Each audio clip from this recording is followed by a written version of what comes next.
Il faut savoir qu'à Florac, c'est une petite commune extrêmement agréable.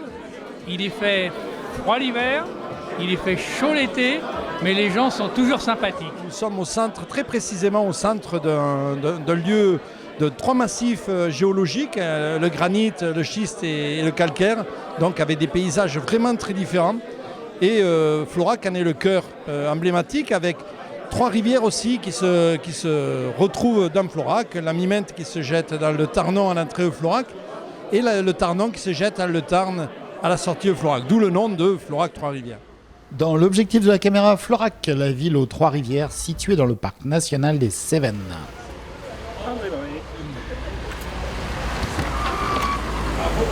Bonsoir messieurs. Bonjour. Bienvenue. Comment allez-vous? Ça va très bien, merci. Bonsoir. Bonsoir. C'est toujours vous qui accueillez les autres. Ah, dans la mesure du possible, c'est toujours moi, oui. Et c'est lors d'une cérémonie que nous avons eu l'occasion d'échanger avec quelques personnalités locales qui nous évoquent la qualité de vie au sein du parc national. C'est aussi l'occasion de rappeler quelques chiffres des actions menées par la sous-préfecture de l'arrondissement qui joue un rôle important en matière d'ingénierie et de soutien tant aux projets qu'aux services de l'aménagement du territoire. L'État est le premier investisseur dans le département avec plus de 156 millions d'euros injectés en 2019.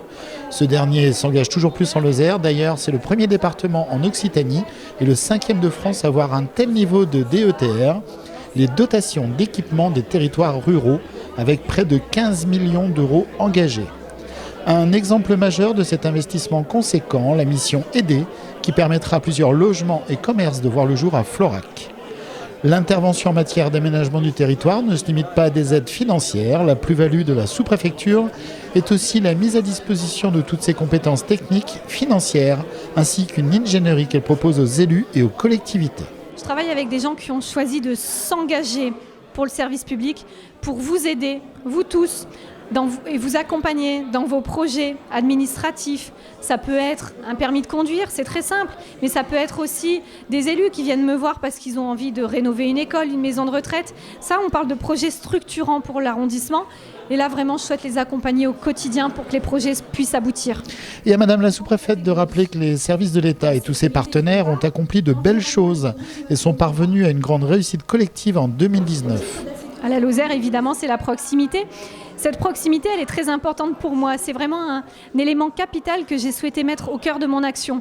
Je suis bien consciente que cette façon de travailler, elle est très spécifique au territoire. Je ne pourrais pas faire la même chose si j'avais été affectée dans un autre département en France, mais c'est un vrai plaisir sincère que j'ai aujourd'hui de pouvoir travailler en proximité avec mes élus, avec mes administrés. D'ailleurs, vous le voyez, je dis mes élus, mes administrés, parce qu'il y a un vrai lien qui s'est créé.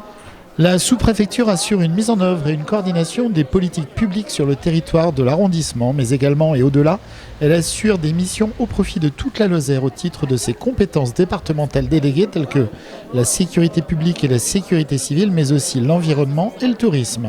Cette partie de la Lozère a 1000 atouts et on devrait prendre vraiment 3 heures d'interview pour que je puisse tous vous les détailler. Il y a évidemment l'environnement qui est absolument exceptionnel ici en Lozère. Et puis l'autre richesse de la Lozère, c'est tout simplement les Lozériens. C'est tous ces hommes et ces femmes qui font de leur territoire un site vraiment merveilleux et exceptionnel. Il y a les artisans, il y a les commerçants, il y a tous ces fonctionnaires également, les agents publics, qui font un travail merveilleux au service des concitoyens. À l'image de nombreuses entreprises et artisans locaux, on peut vivre dans un département de montagne, faiblement peuplé, parfois difficilement accessible, à avoir un immense talent et un savoir-faire. On a la chance aussi d'avoir des artisans et des gens qui font un travail extraordinaire.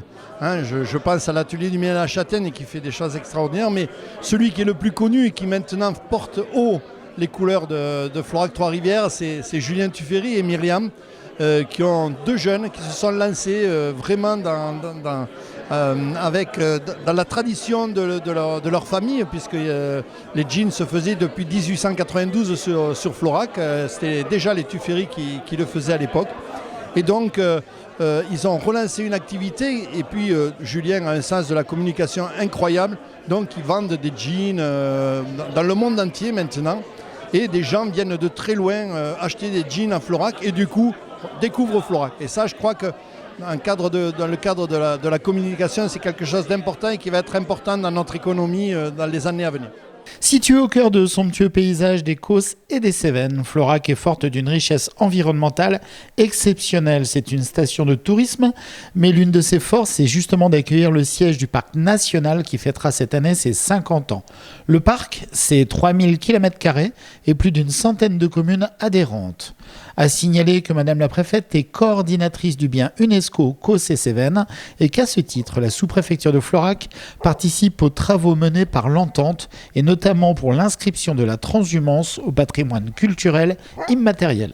Les grands atouts, c'est sa diversité. Ce sont des paysages absolument extraordinaires.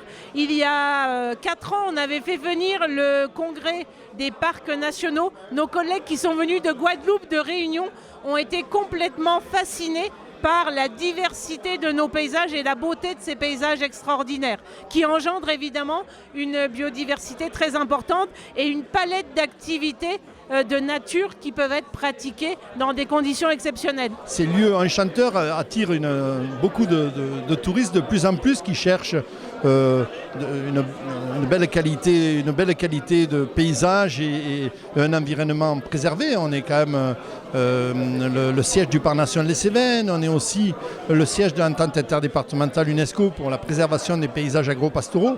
Donc un lieu reconnu comme à très forte qualité environnementale. On a eu déjà une grande année, le parc, en 2019 avec l'inauguration de la maison du tourisme et du parc national. Et en 2020, on aura une autre grande année avec les 50 ans du parc national. Et donc effectivement, il y a de nombreux événements qui sont prévus tout au long de l'année avec un temps fort le 25 et le 26 septembre. C'est un événement marquant pour l'année 2020, les 50 ans du parc. C'est un acteur qui est vraiment incontournable sur le territoire. Le fait d'avoir une inscription sur un label national comme celui-ci, ça fait entrer les Cévennes, l'arrondissement et Florac, dans la carte nationale et ça nous fait venir aussi des touristes au niveau international. Donc c'est vraiment un label auquel nous sommes très attachés. Il y a également le label UNESCO auquel je prête beaucoup d'attention.